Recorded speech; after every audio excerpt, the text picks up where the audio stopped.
Y aquí estamos una vez más viendo cómo el gobierno de España, el gobierno de Pedro Sánchez, hace una de las suyas, aprovechando una situación de emergencia para convertirla en una oportunidad de rentabilidad política. No olvides que estás en un canal de psicología donde se utiliza la psicología para analizar el poder, cómo las personas que administran el poder lo utilizan de forma perversa para aferrarse a él, para anclarse en él, incluso en contra de aquellas personas que se lo otorgan, los electores, los ciudadanos, porque con respecto al caso del barco Ondius, sí, la emergencia del antivirus, debemos preguntarnos, ¿no estará la Organización Mundial de la Salud aprovechando esta situación como organización supranacional para remarcar su necesidad, su hegemonía, incluso en contra de los intereses de los países soberanos? Y segundo, ¿no estará el gobierno de Pedro Sánchez utilizando esta emergencia como cortina de humo frente a otros casos de corrupción o como herramienta para erosionar la popularidad de un partido y de un gobierno regional en una región que no controla con el fin de ganar posibilidades para sustituirlo en las próximas elecciones? Y una cosita más, ¿no estará utilizando esta emergencia Marruecos para desestabilizar España? No olvides que en este canal no damos información, no creamos noticias, no las fabricamos tampoco, sino que formulamos hipótesis partiendo siempre de esas premisas. La premisa perversa de que quien tiene el poder, la gran mayoría de las veces acaba convirtiéndose en un adicto a él y utilizarlo de forma perversa y psicopática contra los ciudadanos. Y aquí con la emergencia del Ondius estamos ante un problema con distintas capas de profundidad, donde por un lado te muestran a través de la televisión todos aquellos elementos que despiertan tus miedos, que evocan recuerdos terribles como los de la pandemia, el contagio, la mortalidad, pero mientras orientan tu atención en esos aspectos evocadores de emociones negativas para desestabilizarte, para amedrentarte, por el otro te ocultan información relevante para que puedas ver todo lo que está ocurriendo desde una perspectiva más amplia. Mientras el debate se centra en las posibilidades de contagio, la mortalidad o incluso de si iremos a un posible confinamiento, se están fabricando una nueva pandemia, si es justo o no es justo acoger a las personas que están viviendo un drama dentro de un barco sobre el que se podría hacer en un futuro una película, hay que estar ahí dentro y pasar día tras día con muertos sin saber lo que está ocurriendo para realmente entender qué es lo que podrían estar viviendo esas personas. Nadie habla de una hipótesis que, sin embargo, debe ser considerada. ¿Y si el Ondius fuese un caballo de Troya utilizado para desestabilizar España? ¿Y si el contagio, en lugar de enfocarlo de persona en persona, sí, personas que a lo mejor estuvieron en un granero, realizaron una excursión en el sur de Argentina, lo comenzamos a enfocar en la verdadera origen, que son las ratas, que muchas veces se anidan en los barcos? ¿Qué pasaría si el Ondius en sus bodegas tuviese un tipo de ratas infectadas que por dejar el barco precisamente amarrar en Canarias se trasladasen a tierra y se propagasen por Tenerife? Nadie ha hablado de esta posibilidad, cuando sin embargo, viendo todos los elementos que tenemos en la mesa y sobre todo haciendo coincidir los periodos de incubación de esa enfermedad con las muertes que ha causado y el calendario de navegación de ese barco, sobre todo teniendo en cuenta que desde el Ondius han prohibido hablar a los pasajeros, que era razonable concluir de que las personas infectadas no son el problema, sino que pueden serlo las ratas que acaben invadiendo Canarias y propagando la enfermedad a una isla que debería precisamente invertir todos sus esfuerzos en evitar que eso ocurra, en lugar de poner su atención en si las personas infectadas pueden contagiar a otros. Y en efecto, no nos han mentido sobre la enfermedad, no nos han mentido sobre sus características, tampoco nos han mentido sobre sus causas y sus consecuencias, pero ¿y si nos estuvieran mintiendo sobre el origen y el lugar de donde nació todo? ¿Y si esa mentira y ocultación de la información provocase una desestabilización de España? ¿Qué pactó Pedro Sánchez con la Organización Mundial de la Salud? Acompáñame en este vídeo porque vamos a analizar todo esto desde esta perspectiva. Te daré muchos datos y verás que si esto el gobierno lo había entendido como una cortina de humo para desviar la atención de los casos de corrupción por el caso Mascarilla, justamente referido a la pandemia, la cosa le ha salido muy mal, francamente mal, y desde luego se ha convertido en un boomerang en su contra. ¿Por qué? Te lo voy a contar todo en este vídeo. Venga.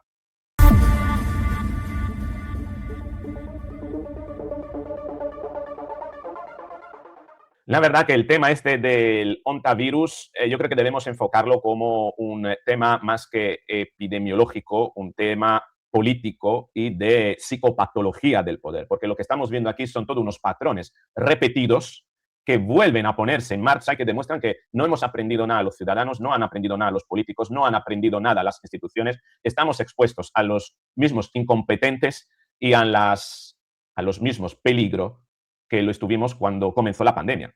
No hemos aprendido nada. Tan es así que seguimos teniendo los mismos incompetentes al frente utilizando el mismo patrón, que es el de no vayamos a preocupar a la población y ya veremos cómo vamos a resolverlo. De momento crucemos los dedos, ¿no? Para que la cosa no se vaya de madre.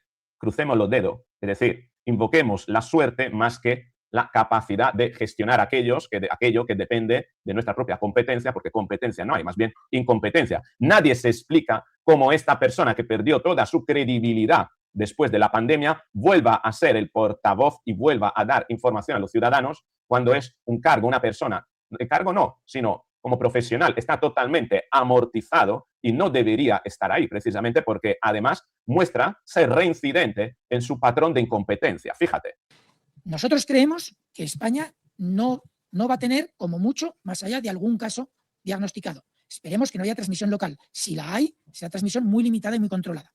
Pero sí que hay indicios de que esta enfermedad sigue sin ser excesivamente transmisible, sigue habiendo una sola zona, una sola provincia de China con transmisión comunitaria real, en otras zonas hay una transmisión limitada y controlada, y por lo tanto parece, además con el número de casos nuevos que van notificándose día a día, parece que la epidemia tiene posibilidades de empezar a remitir. Esto es lo que decía Fernando Simón hace 6 años con respecto al SARS-CoV-2, al coronavirus, ¿no?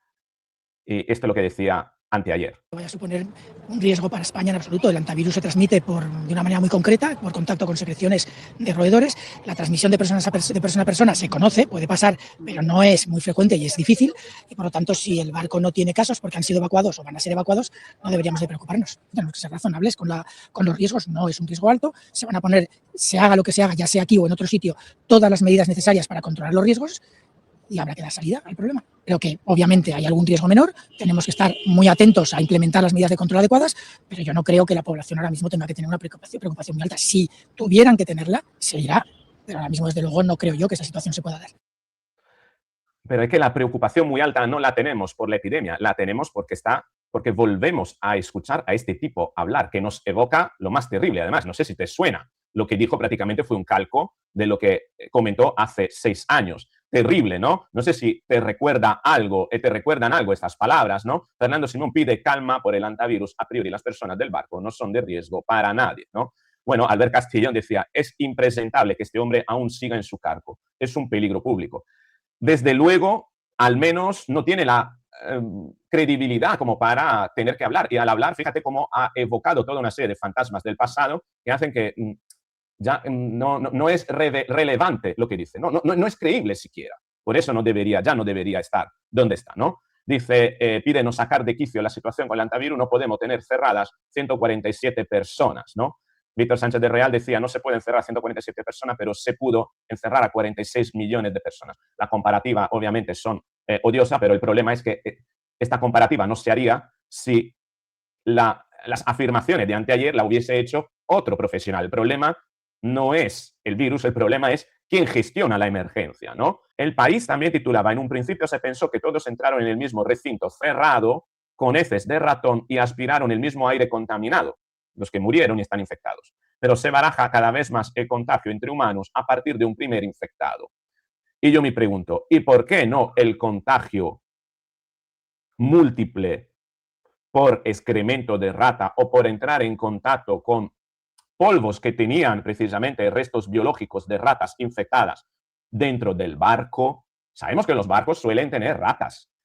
Y este barco además salió de Ushuaia. Por cierto, yo estuve en Ushuaia y hice un crucero muy parecido a este, muy parecido, pero fue por los fiordos de la Patagonia, y los barcos tienen ratas. Entonces, en Ushuaia, donde además se anida una de la tipología del virus, que es el virus andino, muy fácilmente, estando el buque en el muelle, bueno, las ratas pueden haber saltado de tierra al buque en un palé, o ser metida, ¿no?, a través de un palé, a través de mercancías, y a partir de ahí haber proliferado dentro del barco.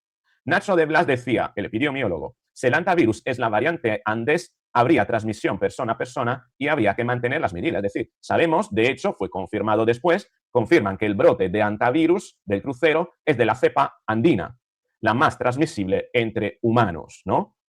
Y después tenemos, el crucero impone silencio a los pasajeros. Nos han pedido no hablar. ¿Por qué han pedido no hablar? Porque a lo mejor dentro del barco alguien ha visto ratas, porque a lo mejor no quieren que se diga, porque esto puede desprestigiar a la compañía, de que hay sospecha de que el foco está dentro del barco y no en personas que entraron con el virus en el cuerpo y lo propagaron en contacto con otras personas. ¿Por qué digo esto? Porque tenemos que entender cuál fue la ruta del Ondius. El Ondius salió de Ushuaia aproximadamente el 20 de marzo, 20 de marzo de 2026, es decir, hace prácticamente mes y medio. Lleva mes y medio, por tanto, mes y medio, ¿cuántas semanas son? Son 6 semanas, 6 semanas. Luego tenemos, y aquí tengo que ir un poquito a la información, de 147 personas, 88 son pasajeros, 59 son tripulantes. Bien, y 2 semanas después, el primer pasajero, un neerlandés de 70 años, comienza a tener síntomas compatibles y 5 días después muere, el 11 de abril. Por tanto, tenemos prácticamente 3 semanas, casi 3 semanas, no, exactamente 3 semanas que pasaron desde que entró en el barco. ¿Pudo haberse infectado allí? Sí. El periodo de incubación es de 1 a 6 semanas, 8 semanas. Y la media está entre 2 y 4 semanas. Es perfectamente compatible de que este hombre, en los primeros días de entrar en el Ondius, pudo haberse contagiado. Dentro, por la existencia de ratas dentro del barco. El 24 de abril aparecen nuevos casos, contagios. Y del 25 al 27 de abril tenemos la segunda muerte. La pasajera neerlandés que era esposa del primer fallecido. Tú imagínate, qué terrible, ¿no? Presencia la muerte de tu marido, obviamente has estado acudiendo, has estado cerca de él, te has infectado y mueres tú también, el matrimonio falleció. Es decir, esto es para una película, qué terror, ¿no? En el barco, saber que esas 2 personas han fallecido, que tenían un virus y que el resto puede haberlo contraído, toda aquella persona que se han rodeado, se han relacionado con ellos. Y además se contagió el médico que los atendió. Y una tercera muerte el 2 de mayo. Hombre, todo parece intuir que proviene de un primer caso que es este hombre que pudo haberse infectado. ¿Cómo se infectó este hombre para después pasarlo a su mujer, al médico, a esa otra persona? Bueno, también puede ser que se hayan infectado todos por el contacto, haber inhalado algo en un lugar concreto dentro del barco donde pueden anidarse ratas. Y claro, ¿qué pasa si este barco finalmente decide, lo llevan a amarrar en una isla como Tenerife? Y qué curioso que es Tenerife y no es Gran Canaria. Luego te diré por qué. Bueno, muy sencillo, que por estar amarrado nadie puede evitar que a lo mejor alguna rata, si no han desinfectado y no han extremado las precauciones dentro del barco, alguna rata podría pasar precisamente a tierra y a partir de ahí proliferar. Este, desde mi punto de vista, es el principal peligro que tenemos ahora, contrariamente al hecho de tener personas que podrían estar infectadas y que podrían contagiar a otras personas. ¿Por qué? Porque el contagio de este virus es mínimo.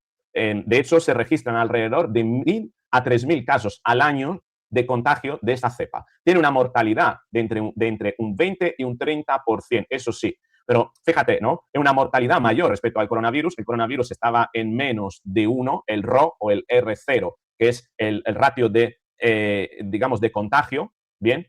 Es bastante menor para el hantavirus respecto al coronavirus. El hantavirus, el contagio es menor de 1 a 1, es decir, que una persona no llega siquiera a infectar necesariamente a otras, ¿no? No se el traspaso de persona a persona es bastante complejo.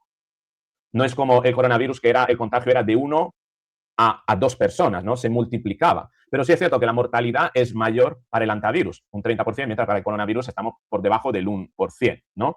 Entonces, este virus sí que llama mucho la atención por su alta tasa de mortalidad, pero el nivel de contagio prácticamente es mínimo, al menos de persona a persona. Pero el contagio de rata a persona podría ser exponencial en la medida en la que ratas infectadas comiencen a proliferar en un determinado lugar.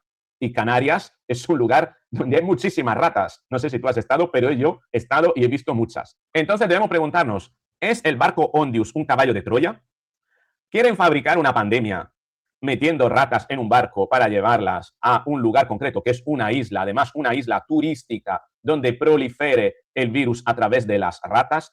¿Hay un plan para provocar y desestabilizar precisamente el mundo con una nueva infección, incluso para que la Organización Mundial de la Salud nuevamente se ponga al frente, ¿no? Para controlar esa pandemia y muestre lo necesaria que es en un momento en el que a través de la reducción de las cuotas, ¿no? Estados Unidos ha dejado de aportar a la ONU, por tanto a la Organización Mundial de la Salud, se ve esta organización en momentos de bajas. ¿Hay todo un plan surtido detrás?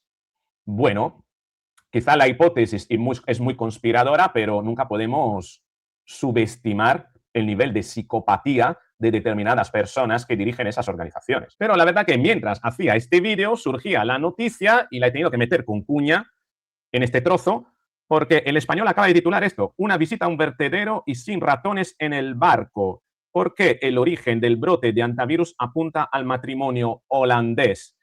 Pues se descarta la posibilidad de que haya roedores en el barco por varias razones. Te la voy a detallar fácilmente y entenderás que esto posiblemente vaya a ser difícil de que ocurra, pero aún así, esta posibilidad yo no la descartaría. Primero, porque los primeros enfermos fueron una pareja neerlandesa y luego los contactos más cercanos de esa pareja. Es decir, todo apunta a que una persona se infectó, el hombre que luego lo transmitió a su pareja que dormía con él. Si hubiera roedores infectados a bordo, se esperaría que se encontrasen casos dispersos. Es decir, que hubiese una afectación aleatoria, no solo a los pasajeros, sino y sobre todo a la tripulación, que es quien se mueve más dentro del barco. Habría exposiciones múltiples e independientes. Sin embargo, la cadena de contagios es muy circunscrita a esa pareja y a las personas cercanas a esa pareja. El brote, de hecho, mostró cadenas pequeñas, contactos estrechos y transmisión muy focalizada. No aparecieron casos masivos en la tripulación y, además, según las inspecciones sanitarias, no se encontró evidencia de roedores. Las autoridades portuarias y sanitarias realizaron inspecciones ambientales, búsqueda de excremento y restos de ratones y no encontraron nada. No encontraron trampa. Revisaron también las áreas de almacenamiento. Tú me dirás, bueno, pueden haberlo quitado todo, ¿no? Podrían haber hecho una limpieza y ahora estar callando. También es cierto, pero estando a las fuentes oficiales, no hay motivo por el que pensar de que haya roedores a bordo.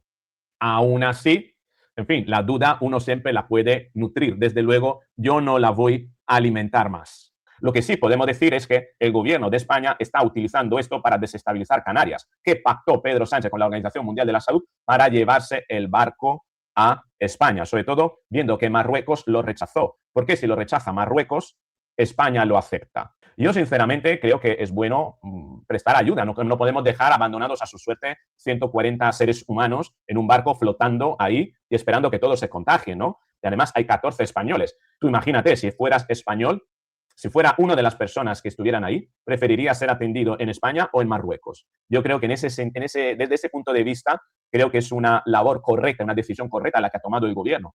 Asumo el barco, tengo 14 españoles. Hombre, a mí, si yo fuera español, me gustaría que el gobierno, el gobierno de mi país, respondiese. A todos nos gustaría. Entonces, yo creo que no debemos criticar este aspecto. Lo que debemos criticar es cómo se está gestionando todo esto, puesto que hay una descoordinación total entre el Ministerio de Sanidad y el Ministerio de Defensa, puesto que Defensa parece ser que no puede obligar a la gente a permanecer en cuarentena. Esto es lo que decía Margarita Robles. Robles afirma que solo se trasladará al Gómez Ulloa, que es un hospital militar, a los afectados por antivirus que voluntariamente quieran. Es decir, que no obligará el gobierno a mantener la cuarentena. Desde mi punto de vista, creo que debería hacerlo. Deberían estar en observación, ¿no? Puesto que España pone los medios, también tiene que poner las condiciones y evitar, obviamente, la propagación, y no lo está haciendo, pero es más, es Sanidad que parece ser que decidió que esta gente tenía que ser trasladada a Madrid al hospital Gómez Ulloa, que es un hospital militar, sin tener en cuenta la organización de defensa, ¿no? Por tanto, se han pisado las dos ministras entre sí, esto es terrible, descoordinación total, pero no olvidemos una cosa, que el gobierno decide que el barco vaya a amarrar a Tenerife y no a Gran Canaria, ¿por qué? Porque Tenerife está gobernada por el Partido Popular, mientras que Gran Canaria tiene alcaldesa socialista. Se quitan el problema de encima los socialistas, lo endosan al partido contrario, buscando posiblemente, ¿por qué no?, una erosión, aprovechar de otra forma psicopática la situación para arremeter contra, para provocar, si acaso, un problema, ¿por qué no?, y eventualmente después culpar a la gestión local. Lo que hicieron con la Dana, lo que trataron de hacer con Adamuz y no les funcionó, ahora pretenden hacerlo con Tenerife, razón por la cual el barco amarra en Tenerife, Partido Popular, y no amarra en Gran Canaria, Partido Socialista. Y razón por la cual, además, el gobierno toma decisiones de forma unilateral, sin informar y sin coordinarse con el presidente de Canarias, que pertenece al partido Coalición Canarias, que es de alguna manera un cierto aliado del PSOE, pero no olvidemos, no es el PSOE y no gobierna el PSOE. Conociendo a Pedro Sánchez, ¿tú crees que él no sería capaz de provocar una situación caótica, ocultarle información al presidente de Canarias, Clavijo, para dejarlo expuesto, dejarlo en evidencia, para después tener ocasión para señalar su mala gestión con el fin de sacar provecho político y hacer que en las próximas elecciones a lo mejor el socialista, el Partido Socialista, gobierne en lugar del independentista, bueno, independentista no, del Coalición Canaria, ¿no?, el partido autonómico, por así decirlo? ¿Crees que no sería capaz Pedro Sánchez, si ha mostrado este modus operandi en Madrid, precisamente, contra Isabel Díaz Ayuso en pandemia, en la Dana contra Carlos Mazón y en Adamuz intentó hacerlo contra Moreno Monilla? La verdad que de todo esto todos parecen querer sacar tajada y una vez más el ciudadano pagando el precio y las consecuencias de estas guerras intestinas por el poder. La OMS, que sí, a lo mejor necesita una nueva pandemia para poner en valor la gran necesidad que tiene para coordinar cuestiones de carácter internacional que requieren precisamente una coordinación supranacional. Marruecos, que puede estar utilizando un barco lleno de ratas infectadas que lleguen a Canarias y se propaguen en Canarias para desestabilizar España. Y Pedro Sánchez, utilizando una emergencia y ocultando información para dejar en evidencia a unos políticos de otros partidos, unos gobiernos y un gobierno que no es de su color, con el fin de, en algún momento, sacar una rentabilidad política en las próximas elecciones. ¿Crees que todo esto no está siendo posible? ¿Crees que todo esto no está en marcha? Y sobre todo, no olvidemos una cosa, de que si estamos pensando de que todo esto era una cortina de humo, creo que al gobierno le ha salido muy mal esa cortina de humo. Porque, piénsalo, el día en el que era visto para sentencia un juicio que evoca los recuerdos, los peores recuerdos de los españoles, de cómo personas se enriquecieron capitalizando el sufrimiento y la muerte de tantos de miles de españoles en pandemia, resulta que el gobierno saca a Fernando Simón y evoca precisamente esos recuerdos con una nueva posible pandemia. Creo que le ha salido mal, porque precisamente evocando esos recuerdos, lo que queremos los españoles, lo que evoca también en los españoles, es la sed de venganza jurídica en ese sentido, ¿no?, de que aquellos que se aprovechan precisamente del drama y de la tragedia paguen por todos sus crímenes. Creo que si querían apartar precisamente la mirada de los españoles con este caso, lo que han hecho es evocar precisamente esos recuerdos que finalmente han revertido en la ciudadanía en pedir precisamente más justicia, si cabe, contra los delincuentes que se enriquecieron en pandemia, precisamente sobre los cadáveres de personas que se infectaron también de un virus. Creo que no, si alguien lo hubiese estudiado esto en la mesa, no hubiese utilizado esta noticia necesariamente para desviar la atención, porque lejos de desviarla, creo que precisamente ha evocado la necesidad y sed de justicia que tienen los españoles al respecto. Pero aún así me gustaría que me contestases. ¿Crees que estamos o están fabricando una nueva pandemia? ¿Crees que el Ondius es un caballo de Troya para desestabilizar España o para provocar una pandemia partiendo de un lugar que es muy turístico, precisamente en un periodo previo a la campaña turística en Canarias? ¿Qué opinas? ¿Crees que el foco y el origen del virus está dentro del barco o se lo llevaron los pasajeros desde fuera? Te espero en los comentarios. Si te ha gustado el vídeo, dale a me gusta, compártelo, suscríbete, activa la campanita y así nos veremos en el próximo vídeo. ¡Mua!